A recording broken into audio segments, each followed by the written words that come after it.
गुरुदेव के आशीर्वाद से प्राचीन मंत्रों की इस श्रृंखला में एक बार फिर आप सभी का स्वागत है। नवरात्रि चल रही है, माता रानी का दिव्य पर्व चल रहा है। इस नवरात्रि में हम उत्कृष्ट माता रानी की साधना कर रहे हैं। नवरात्रि के इन पावन दिनों पर तीसरे दिन माता चंद्रघंटा और माता कुष्मांडा की आराधना एक ही दिन होगी।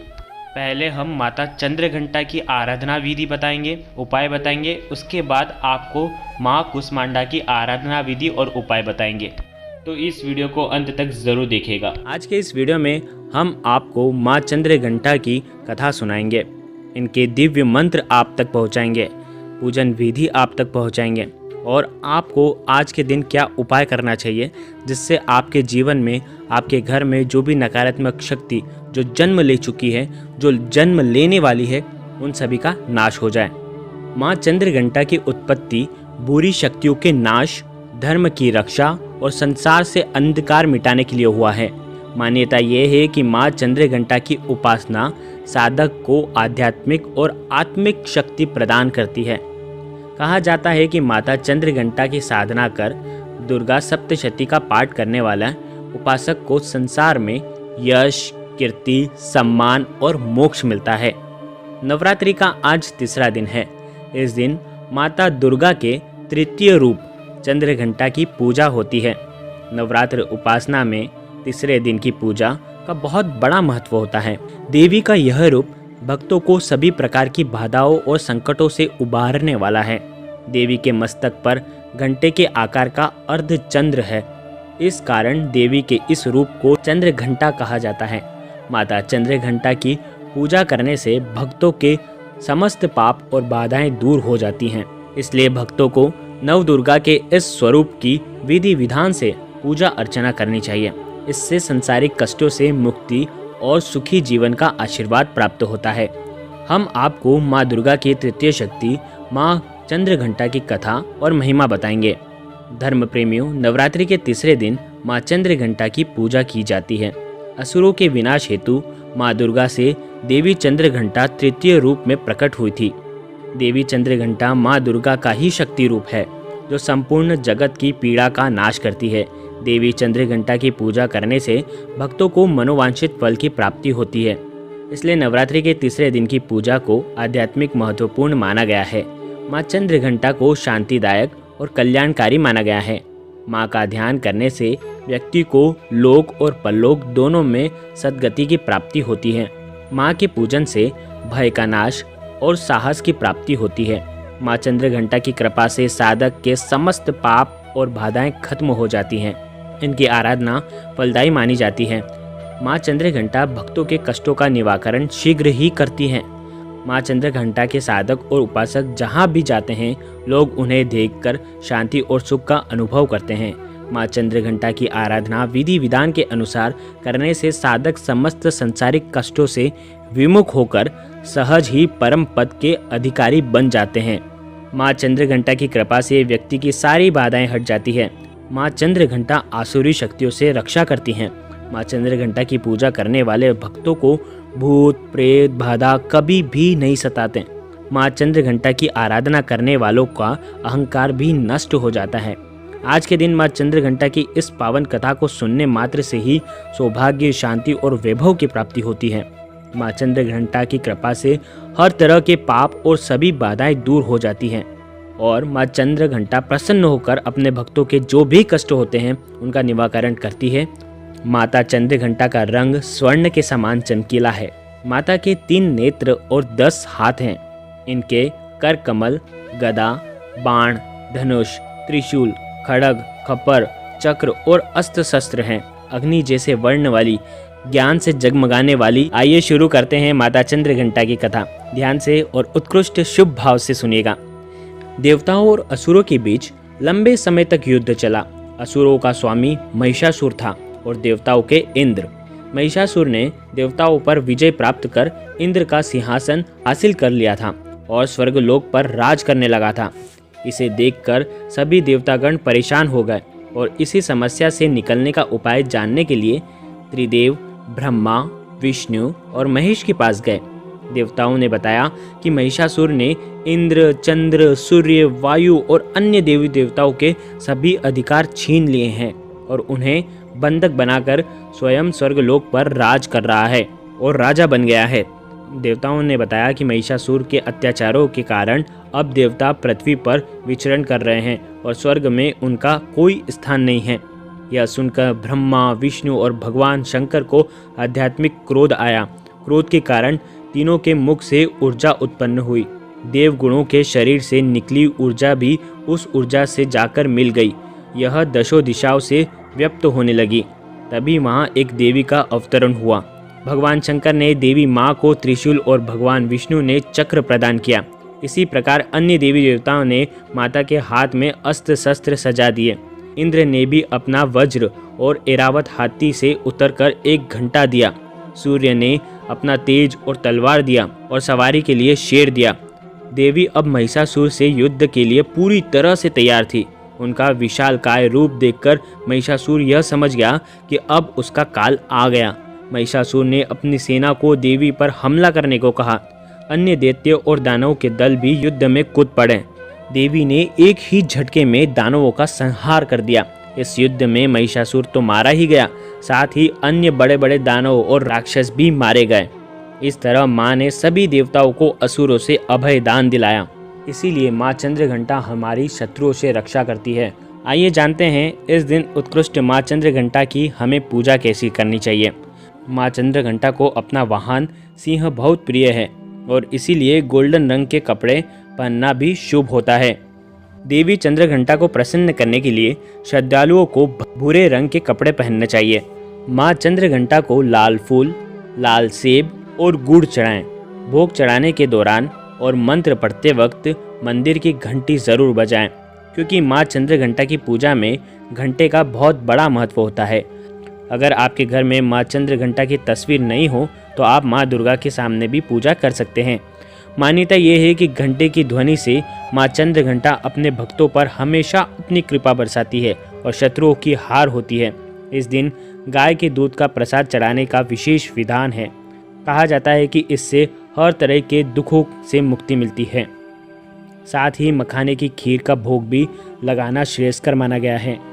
पूजन करने से पहले माँ चंद्रघंटा का आपको आह्वान करना है।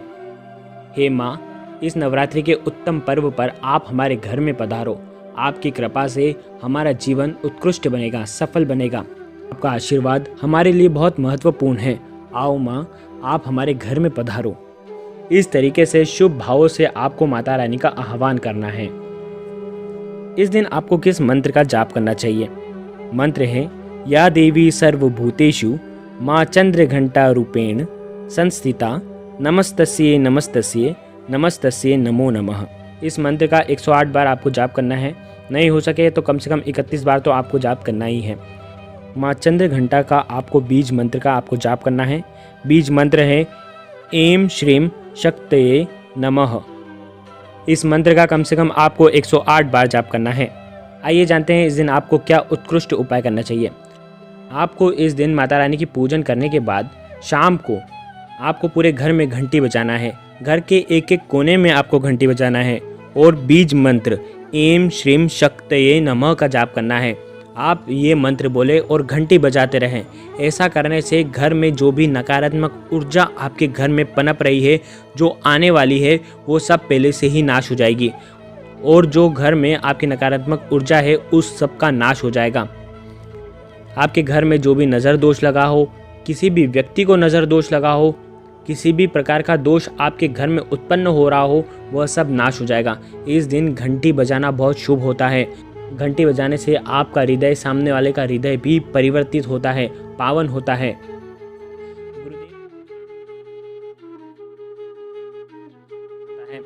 आइए जानते हैं माँ कुष्मांडा की उत्कृष्ट कथा। एक पौराणिक कथा के अनुसार ऐसा कहा जाता है कि जब सृष्टि का अस्तित्व नहीं था तब इन्हीं देवी ने ब्रह्मांड की रचना की थी। ये ही सृष्टि की आदि स्वरूपा आदि शक्ति हैं। इनका निवास सूर्यमंडल के भीतर के लोक में है। वहाँ निवास कर सकने की क्षमता और शक्ति केवल इन्हीं में है। इनके शरीर की कांति और प्रभा भी सूर्य के समान ही देदीप्यमान है। नवरात्रि के चौथे दिन माँ कुष्मांडा की पूजा की जाती है। नवरात्रि में चौथे दिन देवी को कुष्मांडा के रूप में पूजा जाता है। दुर्गा माँ के इस स्वरूप की मुस्कान मंद और हल्की है। इसी से ये ब्रह्मांड को उत्पन्न करती है और इन्हें कुष्मांडा कहा जाता है।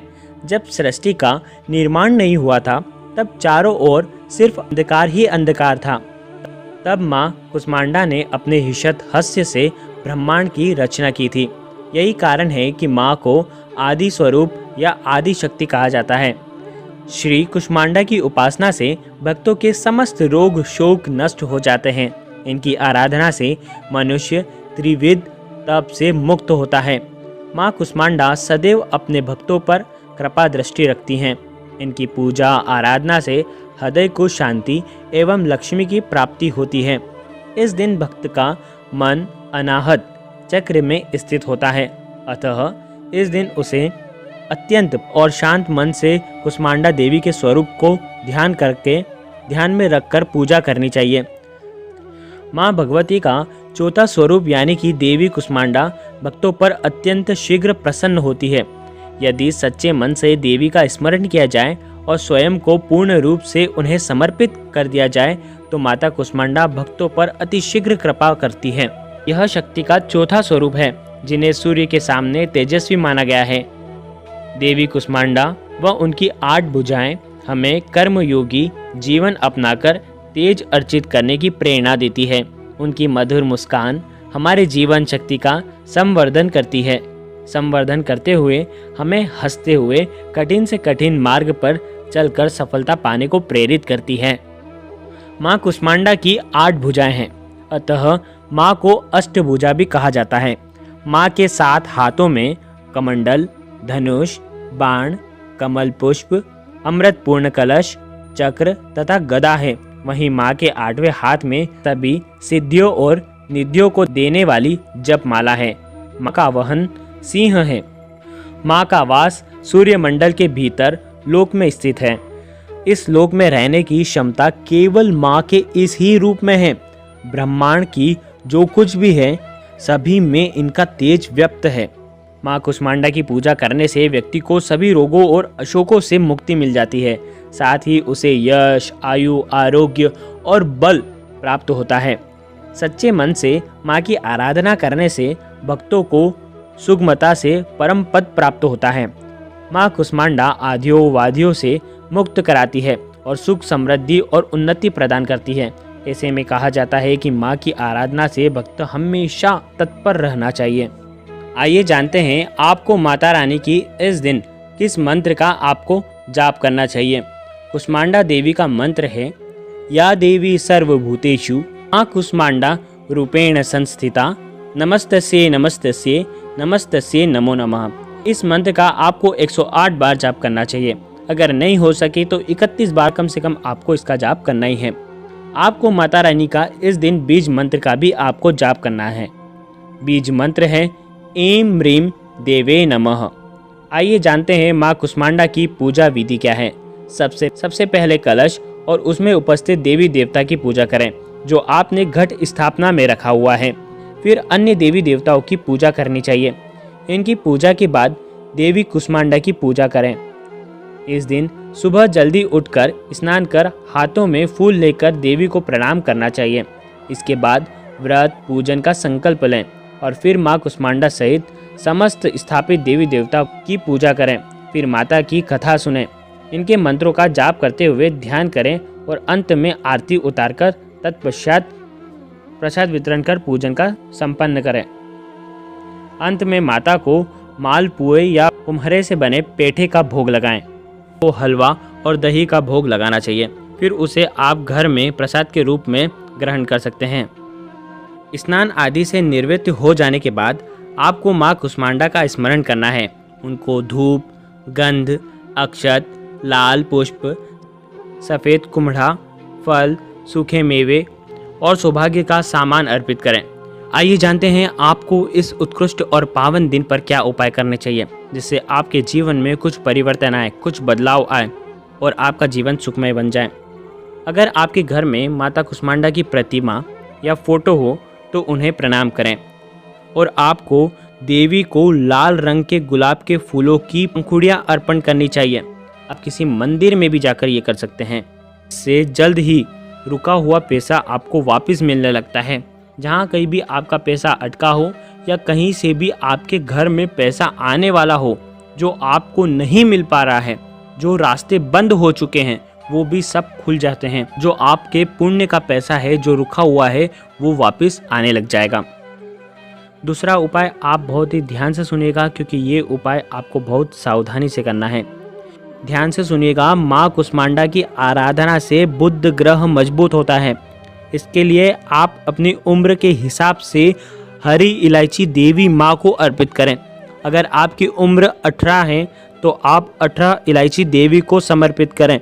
यदि आपकी उम्र 34 है तो 34 इलायची आपको माता के समक्ष अर्पण करनी चाहिए। उसके बाद उस हरी इलायची को आपको लाल कपड़े में बांधकर अगली नवरात्रि तक अपने पास में रखना है।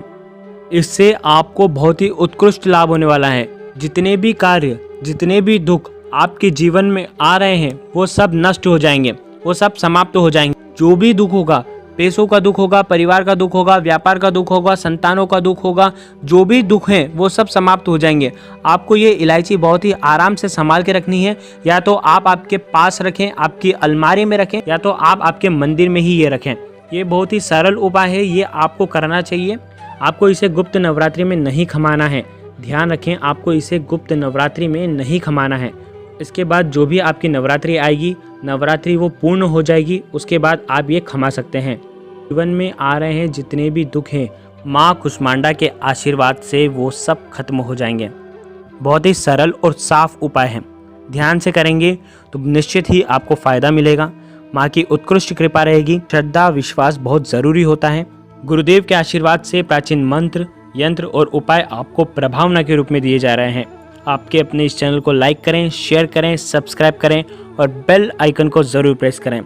जय माँ कुष्मांडा, जय गुरुदेव, प्रणाम।